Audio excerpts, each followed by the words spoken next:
best intro ever. So it's the 2019 season. They're introducing a new competition, the Leagues Cup. It's an 8-team, soon-to-be 16-team competition featuring both MLS and Liga MX teams that isn't the CONCACAF Champions League or the Campeones Cup. Now, like 99% of the population, I am definitely skeptical of this tournament. I'm not sure if it's going to be a success or a giant flop.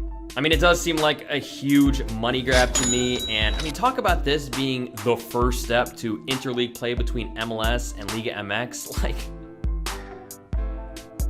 what?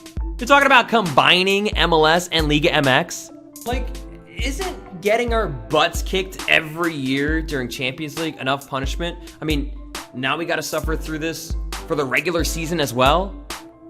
No, this news does not excite me at all. Okay, maybe I should just shut up, because I feel like everyone, including myself, is just writing off this tournament. And who knows, maybe the Leagues Cup is gonna be really awesome.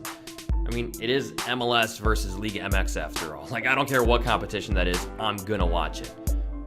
And maybe it'll be as epic as Superliga. Yeah, that's right. I said the MLS Liga MX Superliga was epic. Hey, I know, it wasn't perfect, it had its flaws, and it was inconvenient to a lot of teams. But as a fan watching, it was awesome. 2007 was just the perfect storm of events for this tournament to kick off. You had both DC United and the Houston Dynamo lose in the CONCACAF Champions Cup semifinals to Liga MX teams. Both of those series were highly entertaining and extremely competitive, especially Houston versus Pachuca, with the Dynamo losing in extra time after winning the first leg 2-0. It was the first time in a really long time that MLS was competitive with Liga MX. Yeah, I know, 12 years later, MLS still isn't winning the tournament. But hey, you have to realize that in the couple of years before 2007, the results were a bit more uneven. The fans wanted to see more MLS versus Liga MX, and this was the perfect opportunity. Also, during this time, MLS was starting to transition from a league that could go under any year to a league that was doing fine but treading water, to hopefully a league that was going to be thriving soon. And the arrival of this guy was probably going to help with that. Superliga worked because the format was simple. 2 groups of 4 teams, each group featuring 2 MLS and 2 Liga MX teams. You play each team in your group once, top 2 teams advance, semifinals, finals. Now, because 2007 was the first year, there was no qualification for it, so like the Leagues Cup in 2019, the teams that participated were invited. But the big difference in my mind was that Superliga picked the perfect teams. They got it right. While the Leagues Cup, not so much. You had DC United, who were the defending Supporters Shield champions, Houston Dynamo, who were the defending MLS Cup champions, the LA Galaxy, who just made the biggest move in league history by signing David Beckham, and FC Dallas, who, look, I'm not really sure why they picked Dallas. But hey, at least FCD was in Texas, so it made for a short trip for Mexican teams. That kind of makes sense, right? And the Liga MX teams they chose were excellent as well. You had Club America and Chivas, who are the 2 biggest teams in the CONCACAF region. You had Pachuca, who were the CONCACAF champions. And you had Monarchs Morelia, who, okay, I'm not really sure why they chose Monarchs Morelia either.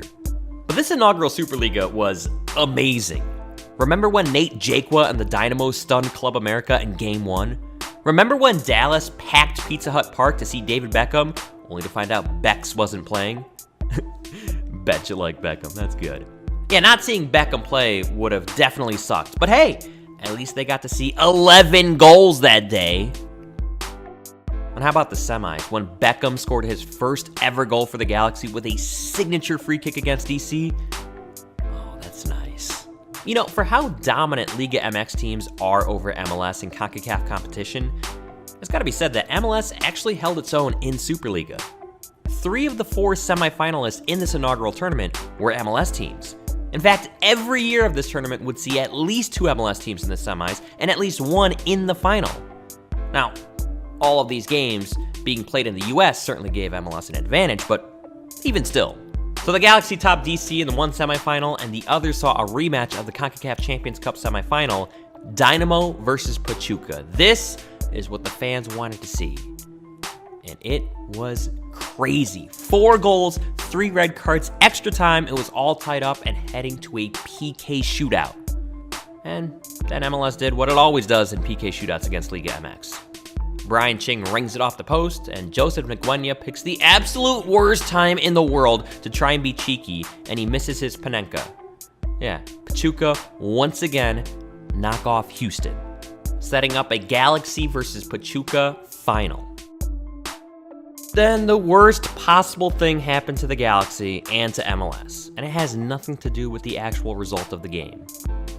David Beckham got hurt. Now, it wasn't a dirty play, it was just a freak play, but Beckham was in street clothes and there was no timeline on when he'd return. That kind of soured the whole mood of the championship game and kind of the whole tournament, and then, at the last possible moment, with the Galaxy down by 1, this happens. Leo López, balón arriba, fuera de lugar, el árbitro dice que no, y el palo dice que tampoco, la pelota sigue ahí, el remate, gol.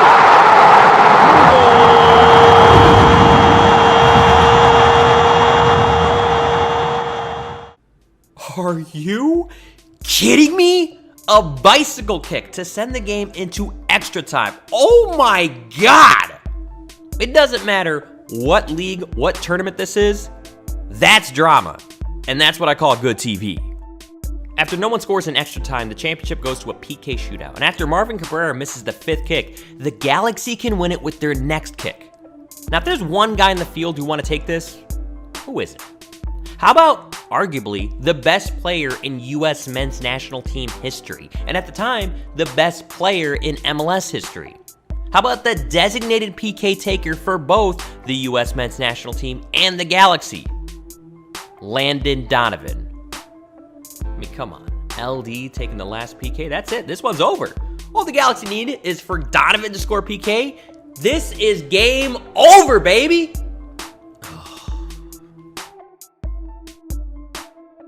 That finger wag by the late Miguel Cairo is permanently burned into my memory. I will never forget that image. What comes next is pretty predictable. Abel Xavier steps up and sends the ball into orbit, and Pachuca win. But holy cow, Superliga 2007. What a ride. Because of the success of the inaugural tournament, it was no surprise that Superliga was returning the next season. In 2008, it had a final that was just as epic. With the Houston Dynamo and New England Revolution knocking off Liga MX sides in the semis, the Superliga final was an all-MLS affair and a matchup of the 06 and 07 MLS Cup finals. After both teams traded 2 goals apiece, the Revolution finally got the revenge on the Dynamo in a PK shootout. Yeah, how crazy is that? 2 Superligas, both finals ending in PK shootouts. And guess what happened the next year, 2009? Another shootout!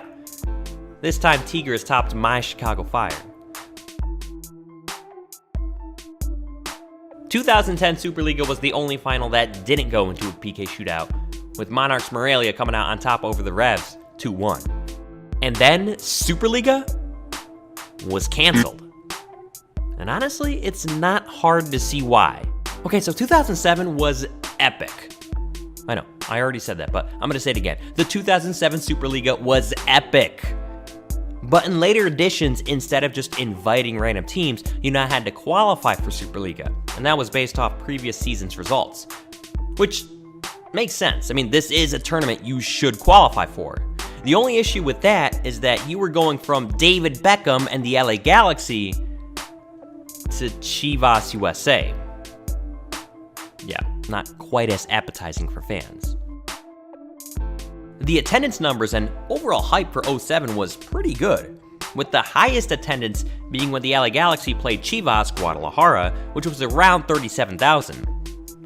Compare that to the final Superliga 2010, where the highest attendance was only around 16,000. In fact, one of the semis in 2010 didn't even have 6,000 fans. 6,000! Interest among fans was down, and interest among teams playing was down. I mean, I get it. It's an extra 3 to 5 games for MLS teams, and when your team is trying to make the playoffs, the regular season is obviously going to take priority over Superliga. But that doesn't change the fact that for its time, it was still extremely entertaining at points. But it ran its course, and it wasn't going to get any bigger than what it was. So now let's bring up the Leagues Cup again. With 2026 and the Joint World Cup coming, honestly, it was inevitable that MLS and Liga MX would try and keep building a relationship between the two federations. I think my biggest issue with the Leagues Cup is my biggest issue with Superliga. It's, what's the point? I mean, it's a trophy, that's nice. It's some money, kind of, but really nothing else. Now, in my opinion, we should treat the Leagues Cup as like our Europa League, where the winner gets a berth into the CONCACAF Champions League. I think if that was up for grabs, you'd see a lot more hype for this tournament. But also, if that was the case, we'd probably have to expand the tournament to Costa Rica, Honduras, Panama, etc. And there's no way you'd be able to have all the games in the US. The Leagues Cup, it might be really cool, but I am skeptical because how do we expand on it? How do we make it bigger year after year, besides just adding teams to it? But then again, I was skeptical about Superliga as well, and that ended up being one of my favorite tournaments. Thank you for watching, and let me know what you thought about Superliga, and also what you think about the Leagues Cup as well. And I'll see you later.